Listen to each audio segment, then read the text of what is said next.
The Ningaloo Reef is less known than the Great Barrier Reef, but it's just as beautiful.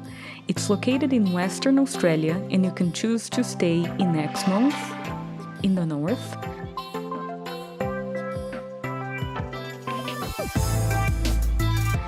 Coral Bay in the south,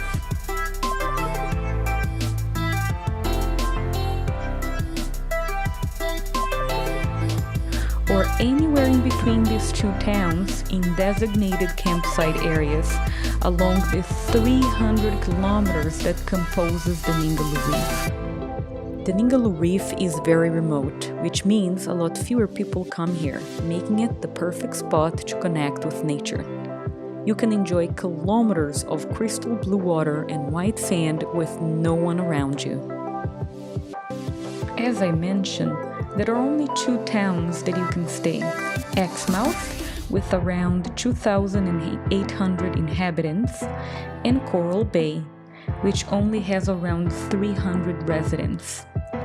In Coral Bay, your accommodation will be a lot closer to the ocean and the reef, but you will have limited snorkeling places and less options for boat tours, accommodations, and restaurants. In Exmouth, there is good infrastructure, but it can take between 20 and 45 minutes to drive to the best snorkeling spots. This is because Exmouth is on the Gulf side, and you will need to drive north and around the Cape Range National Park to access these beaches. It's a good paved road, so it didn't bother us at all. And if you plan in advance, you might even prefer to book a caravan or camp right by the good snorkeling spots, which are Turquoise Bay, Oyster Stack, or Lakeside. You can snorkel right off the beach and see amazing coral reef and marine life without needing to take a boat.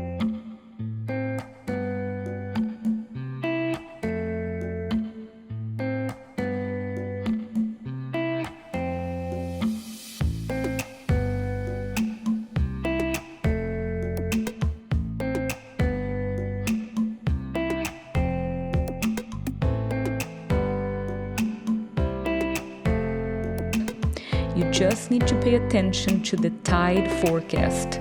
If you try to snorkel in the wrong tide, you won't see much.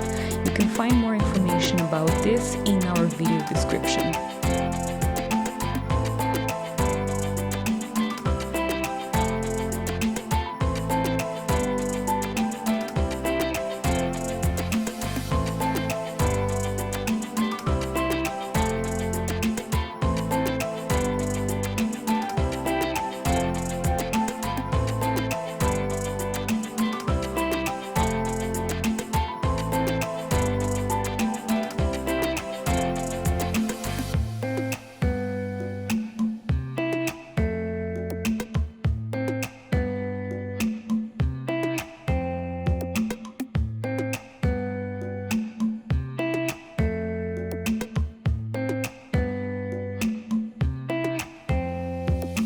The only downside of Oyster Stack is that it's a drift snorkel, and even if you see something cool, you're unlikely to be able to stop yourself to check it out better.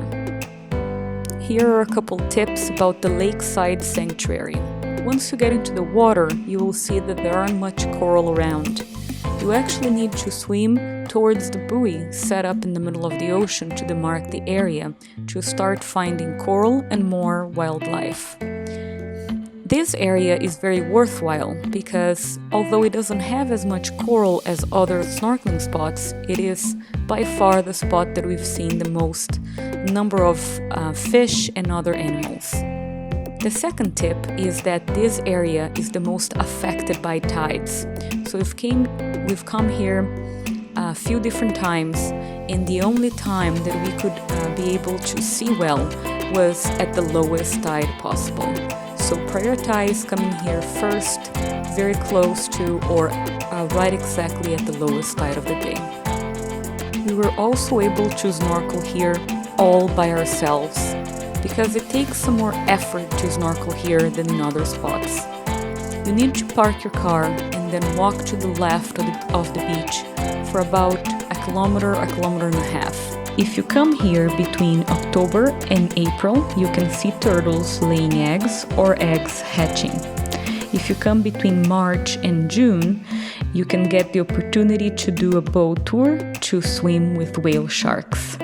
And if you come between July and October, you can get a boat tour to have a swim with humpback whales, which is what we did.